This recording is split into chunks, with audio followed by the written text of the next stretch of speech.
ഈശോ മിശിഹായ്ക്ക് സ്തുതിയായിരിക്കട്ടെ. പ്രിയ സഹോദര സഹോദരി, ഇന്ന് വിശുദ്ധ അഗസ്തീനോസിൻ്റെ തിരുനാൾ ദിവസമാണ്.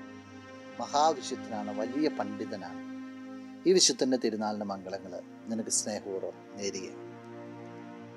10 കന്യകമാരുടെ ഉപമ ജാഗരൂകതയോടുകൂടി ആയിരിക്കുവാനായിട്ടാണ് നമ്മളോട് ആവശ്യപ്പെടുക. 5 വിവേകമതികളും 5 വിവേകശൂന്യകളും. നമുക്കറിയാം, ഉപമയുടെ അവസാനത്തിലേക്ക് വരുമ്പോഴേക്കും വിവേകശൂന്യകൾ തിരസ്കരിക്കപ്പെടുകയാണ്.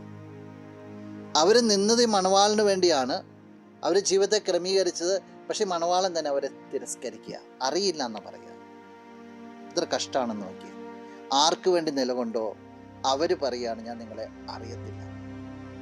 ജീവിതത്തിൽ ശ്രദ്ധിക്കാത്തതുകൊണ്ട് സംഭവിച്ചതാണ്. അവൻ അവസാനം ഈശോ ഇങ്ങനെ പറഞ്ഞു വയ്ക്കുക. വിശുദ്ധ മത്തായി അറിയിച്ച സുവിശേഷം 25-ാം അധ്യായം 13-ാം തിരുവചനം. അതുകൊണ്ട് ജാഗരൂകരായിരിക്കുവിൻ, ആ ദിവസമോ മണിക്കൂറോ നിങ്ങൾ അറിയുന്നില്ല. അന്ത്യവിധിയെക്കുറിച്ചൊക്കെ പറയാം, ക്രിസ്തുവിൻ്റെ 2ാമത്തെ ആഗമനത്തെക്കുറിച്ച് പറയാം. ജാഗരൂകതയോടുകൂടി ആയിരിക്കണം, എപ്പോഴും ഒരുക്കത്തോടു കൂടി ആയിരിക്കണം. കാരണം നിങ്ങൾക്ക് അറിയില്ലാത്തൊരു സമയത്തിലേക്ക് നിങ്ങൾ പ്രവേശിക്കാൻ പോവുക. എപ്പോൾ വേണമെങ്കിലും അത് വരാം. ഒരുക്കം ഉണ്ടെങ്കിൽ നീ സ്വീകരിക്കപ്പെടും, അല്ലെങ്കിൽ നീ എന്തൊക്കെ പറഞ്ഞാലും തിരസ്കരിക്കപ്പെടും.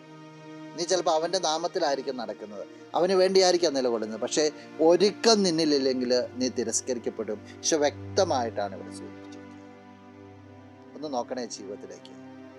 എത്രത്തോളം ക്രിസ്തുവിനോടുള്ള ഒരുക്കത്തിലാണ് നീ നിൻ്റെ ജീവിതത്തെ പടുത്തുയർത്തുന്നത്, അനുദിനം നിൻ്റെ ജീവിതത്തെ നയിക്കുന്നത്. ഒരുക്കമുള്ള ഹൃദയം. ഇന്ന് അവൻ നിന്നെ വിളിച്ചാൽ അവനോടൊപ്പമായിരിക്കാൻ നിനക്ക് സാധിക്കും, നിൻ്റെ കുടുംബത്തിലുള്ളവർക്ക് സാധിക്കും.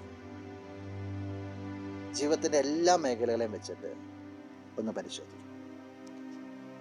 ഒരുക്കത്തോടു കൂടി ജീവിക്കാൻ നിനക്ക് സാധിക്കും. നമുക്ക് പ്രാർത്ഥിക്കാം. കണ്ണുകൾ അടച്ച് കരങ്ങൾ കൂപ്പും. നല്ലവനായ കർത്താവേ, നിന്നെ ഞങ്ങൾ സ്തുതിക്കുന്നു, ആരാധിക്കുന്നു, മഹത്വപ്പെടുത്തുന്നു. നിന്റെ നിറ സാന്നിധ്യത്തെ നന്ദിയോടുകൂടി ഓർക്കുന്നു. ഈ വ്യക്തിയെ അനുഗ്രഹിക്കുക. എപ്പോഴും ഒരുക്കത്തോടു കൂടി ജീവിക്കുവാനായിട്ട്, അങ്ങനെ സ്വർഗത്തിൽ എത്തിച്ചേരുവാനായിട്ട് ഈ വ്യക്തിക്ക് കൃപ നൽകണം. ഈ ദിവസത്തിന് വേണ്ടുന്ന അനുഗ്രഹങ്ങളും നന്മകളും എല്ലാം നൽകണം, ഇപ്പോഴും എപ്പോഴും എന്നേക്കും. ആമേൻ.